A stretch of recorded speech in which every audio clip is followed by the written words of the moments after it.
በቀጣይነት የምንመለከተው የኮኦርዲኔተርን ሮል ነው። ከዚህ በፊቶቹ ካየናቸው ትንሽ ሰፋ ያለ ሮል ነው።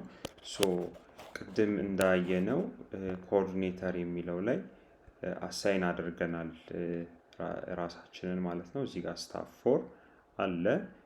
ስለዚህ አክሰስ ይኖረናል ማለት ነው ለዚህ ፔጅ።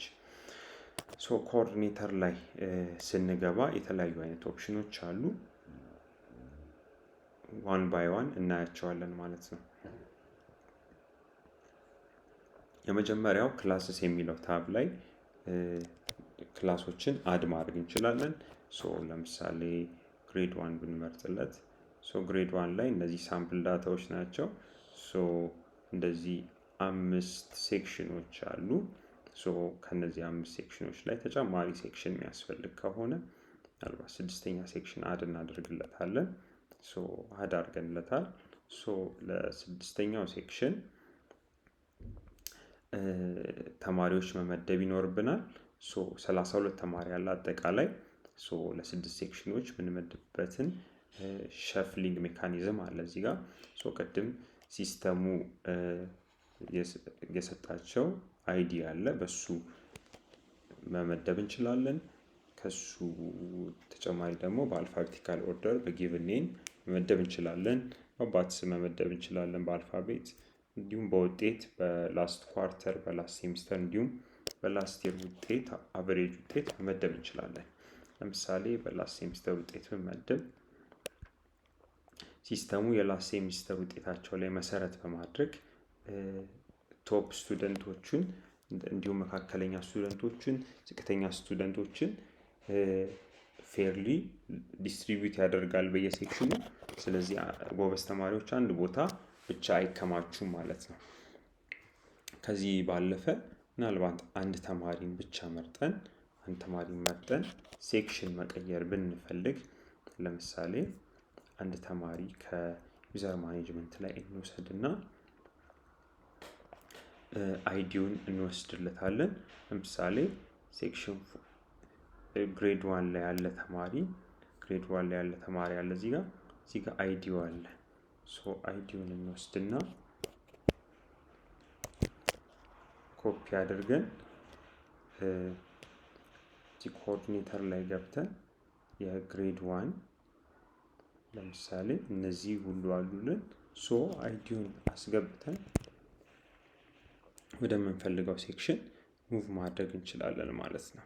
ለምሳሌ ሲ ከሆነ ወደ ሲ ይሄ ስቱደንት ወደ ሴክሽን ሲ ዞሮልናል ማለት ነው። ማኑዋሊም ደግሞ ማዞር የምንችልበት አክሰስ ይኖረናል ማለት ነው። ይሄንን ነገር ሪፍሬሽ በምናደርገው ጊዜ አንደኛ ክፍል ላይ እንደዚህ የመጀመሪያው ከኤ ወደ ሴክሽን ሲ ዞረ ማለት ነው። 6 የነበረው የመጀመሪያው 5 ሆነ ማለት ነው ተማሪዎች። በዚህ መሰረት ማዘዋወር እንችላለን። ሌላ ትምህርት ቤቱ ላይ የሚሰጡ ሳብጀክቶችን አድ ማድረግ እንችላለን። ለምሳሌ አንድ ሳብጀክት ብንመርጥለት፣ ለምሳሌ ማትስ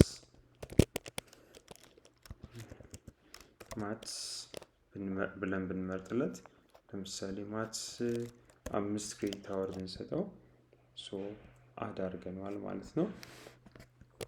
ያ ማትስ የሚለውን ሳብጀክት ለግሬድ 1 ከዛ አሳይን እናደርጋለን። አድ ሳብጀክት ስንለው እና ግሬድ 1 ላይ ማትስ የሚለውን ሳብጀክት አድ እናደርጋለን ማለት ነው። አንደኛ ክፍል ማቴማቲክስ ሳብጀክት ተጨምሮላቸዋል ማለት ነው። ይሄ ሁሉ ሳምፕል ዳታ ስለሆነ ነው እንደዚህ የበዛው። አሁን አሳይን ቲቸርስ የሚለው ውስጥ እንገባና ለአንደኛ ክፍል ማትስ ለየሴክሽኑ አስተማሪ አሳይን ማድረግ እንችላለን ማለት ነው። እዚህ ጋር ማትስ የአንደኛ ኤ ክፍል ማትስ አስተማሪ እዚህ ጋር አሳይን ቲቸርስ የምትለውን ክሊክ እናደርግና ከተመዘገቡት አስተማሪዎች መካከል አንደኛውን አስተማሪ ክሊክ አድርገን አሳይን ሴሌክትድ ስንለው አስተማሪው ይመደባል ማለት ነው። እዚህ ጋር ቲቸር 12 የሚባል አስተማሪ በአካውንቱ ሲገባ ማትስ ኮርስን ተጨማሪነት ይይዛል ማለት ነው።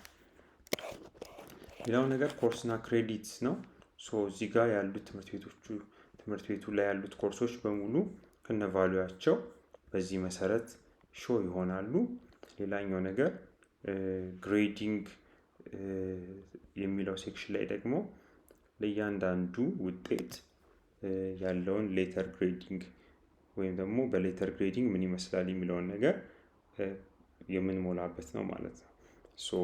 ከ95 በላይ ኤ ፕላስ ከ90 በላይ ኤ የሚል ዳታ አሁን በእኛ ኬስ ተሞልቶልናል ማለት ነው። ሌተር ሪፖርት ካርድ ላይ ስናወጣ በዚህ ሬንጅ መሰረት እንዲወጣልን ለማድረግ ያስችለናል ማለት ነው። በቀጣይነት ታይም ቴብል እና ስኬጁል አለ። ታይም ቴብል እና ስኬጁል ሲስተሙ ጀነሬት ማድረግ ይችላል፣ ታይሞችን አሎኬት ማድረግ ይችላል ማለት ነው። ለምሳሌ እዚህ ጋር ግሬድ ሌቭሉን መርጥለት 6ኛ ክፍል ሴክሽን ኤ ብንመርጥለት ኦልሬዲ እዚህ ጀነሬት የሆነ ዳታ አለ። ነገር ግን እንዴት ነው ጀነሬት ማድረግ የምንችለው የሚለውን ነገር ደግሞ እንደሚከተለው እናያለን። እዚህ ጋር የተገለጹ ዝርዝር ነገሮች አሉ። ለምሳሌ ክላስ የሚጀምርበትን ሰዓት እንሞላለታለን።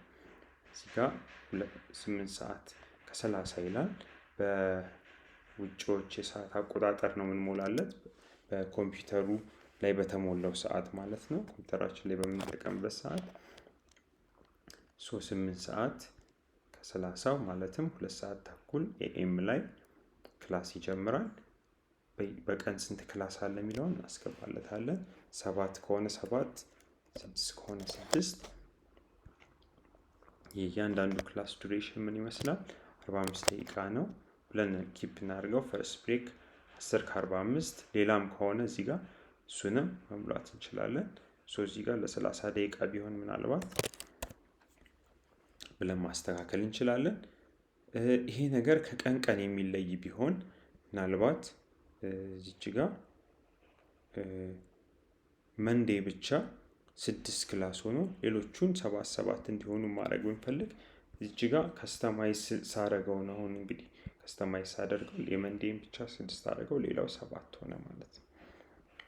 ነገር ግን ለሁሉም ይሄ ስቲክ እንዲያደርግ የምንፈልግ ከሆነ እንደዚህ አድርገን ሴቭ እናደርገዋለን ማለት ነው።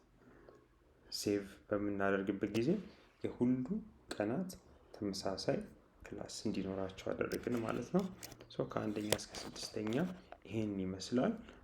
ይሄን በሚመስል ሁኔታ ሰዓቱን ይደለድልናል ማለት ነው።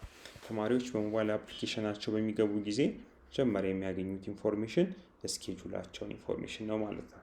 የተቀየረ ነገርን በሚኖር ጊዜ እዚች ጋር ክሊክ አድርገን የተቀየረውን ሳብጀክት ከተሞላው ውስጥ የተቀየረውን ሳብጀክት ለምሳሌ ግራመር ከሆነ ግራመር አድርገን እዚህ ጋር 1ኛ ክፍለ ጊዜውን ሴቭ በምናደርግበት ጊዜ በሞባይል አፕሊኬሽናቸው ወዲያው ከኢንተርኔት ጋር ኮኔክት ባደረጉ ጊዜ ይህን አፕዴት ማየት ይችላሉ ማለት ነው።